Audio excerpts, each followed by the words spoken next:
And Manning's going to heave one. There's a flag. This is sick. Put this to music. I don't think he stepped out either. That may be the greatest catch I've ever seen. Number 39.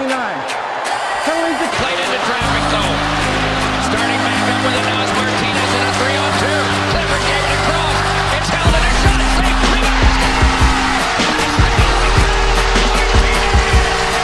Still full of running and his guts up!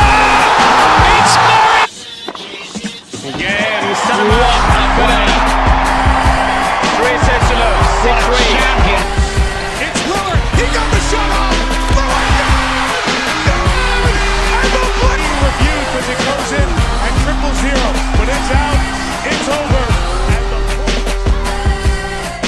Throughout history, sport has been a form of leisure used to have fun and relax from work or school. This ethos of playing for the sake and enjoyment of it is the central focus of amateur sports. However, by the mid-1870s, some football clubs in England were employing semi-professional and even some professional players. At first, this wasn't authorised by the FA, then it was later authorised in 1885. This led to the rise of professionalisation in the UK. The term professional is used to refer to an athlete that receives financial compensation for playing sports. This term was first seen as an incendiary term used by upper class people towards working class men who had to be paid to play sport to make a living instead of doing it for fun. However, with major businesses seeing an opportunity of using sport for their own marketing through endorsements and sponsorships, this led to the commercialization of sport. Both professionalization and commercialization are two parts of the development of a sport as a business, which is shown in this diagram. Commercialization can be further explained by the golden triangle of sport. The golden triangle shows the relationship between sport, media, and sponsorships.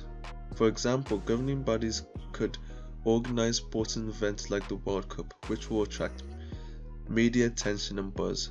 As a result, companies will sponsor these sporting events, teams, and players, which will lead to the companies benefiting from the extra exposure these sporting events bring.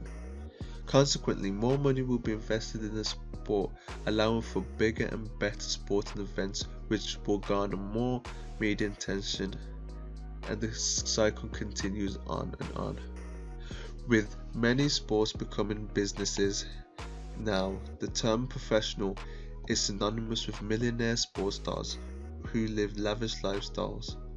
And with the professionalization and commercialization of sport, athletes can play sports not just for fun, but as a full-time profession. They can better train and prepare for big competitions.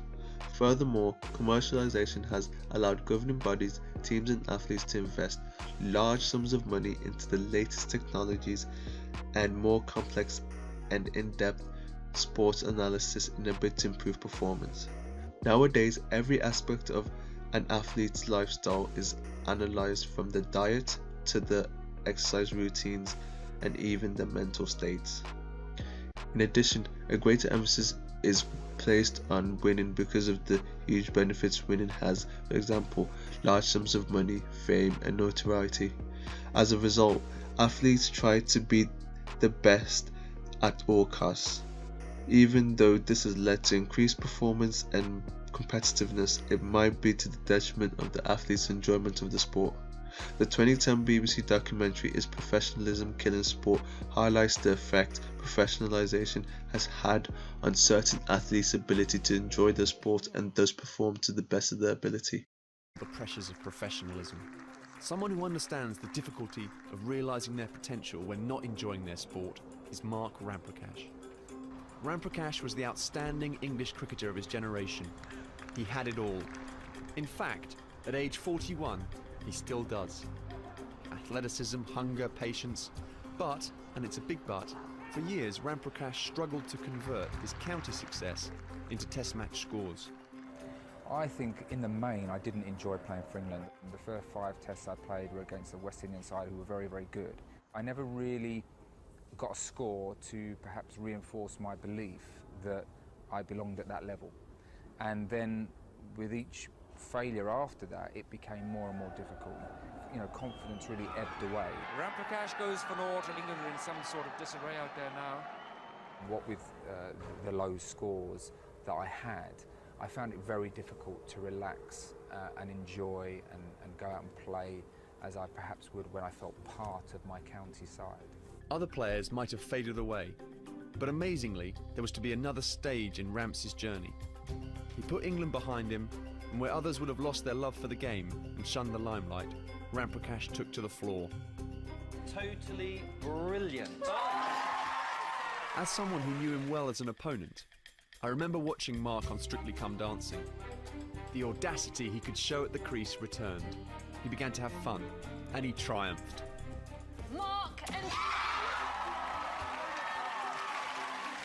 I think when you experience something like that outside of your normal little bubble, which cricket is, it can only help you to come out and express yourself on a field where I suppose in a way you can be a bit extrovert on the cricket field, as you have to be a bit extrovert when you're on the dance floor. So I think it was such a great thing that I really enjoyed, and certainly it's had an impact as well for me playing cricket. Having won Strictly as a 37-year-old, Mark Ramprakash averaged 100 the following season, then 90 the next. Phenomenal statistics, even by his standards. I've had good concentration, but also a relaxed way about me at the crease. And I think the balance is you know, you're sort of always looking for that better balance. Still remain. Take the Ryder Cup. No prize money, no ranking points, no tour cards. Just the privilege of trying to beat America. Just like the old days, really. And how we love it. European golf still reigns supreme. Captaining Europe this year is Colin Montgomery, a veteran of 8 Ryder Cups. We only play for nothing once every 2 years, and I think it's not enough. I think that's the beauty of the Ryder Cup, and it should remain that way. We're doing this for the passion. We're doing this to try and beat, of course, an old foe in America, but at the same time we're doing this for the passion of the game, and I think we don't do this enough.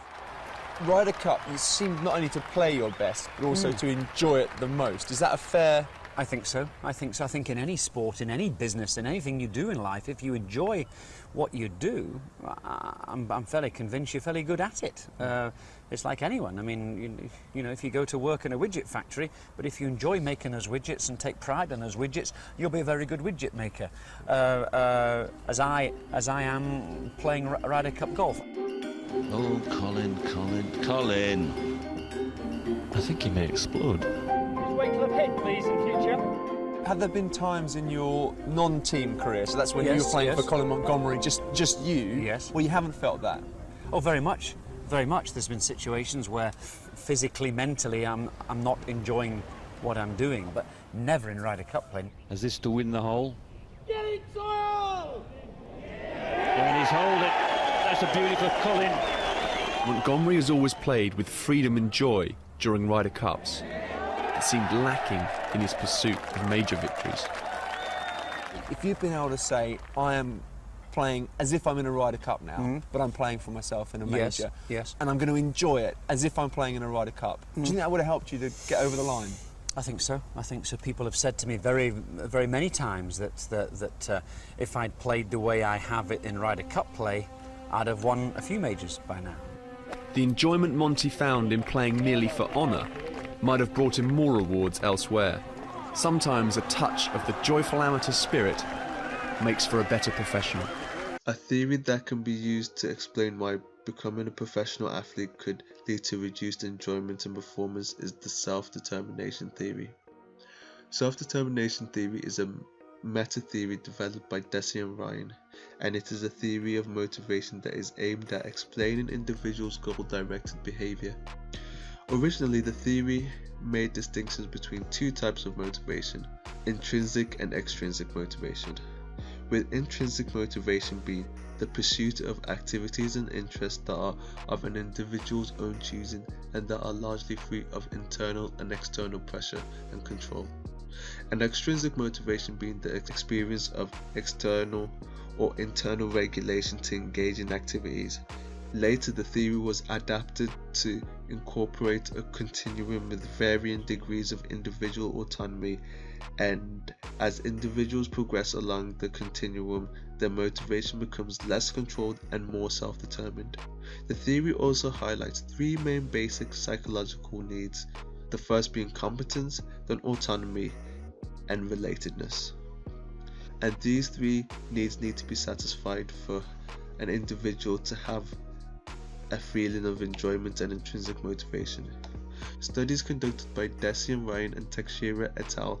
Have identified that intrinsic motivation is the most effective type of motivation for facilitating enjoyment and well-being. Therefore, trying to improve intrinsic motivation should be a key to sports success. Self-determination theory also focuses on how social and cultural factors facilitate or undermine people's intrinsic motivation. One of the factors that affect intrinsic motivation is external rewards, and the consensus being that external rewards undermine intrinsic motivation. With athletes getting paid large sums of money and the rewards for winning being so high, there are a large abundance of extrinsic rewards which might be having a negative effect on athletes' intrinsic motivation and thus their enjoyment. However, this depends on the individual differences of the athletes. Some athletes still perform at their best even though they are influenced by extrinsic rewards, and for the athletes that struggle to perform to their best on the biggest of stages, psychological skills training could be used to help them. Furthermore, improved coaching can also help to improve their intrinsic motivation.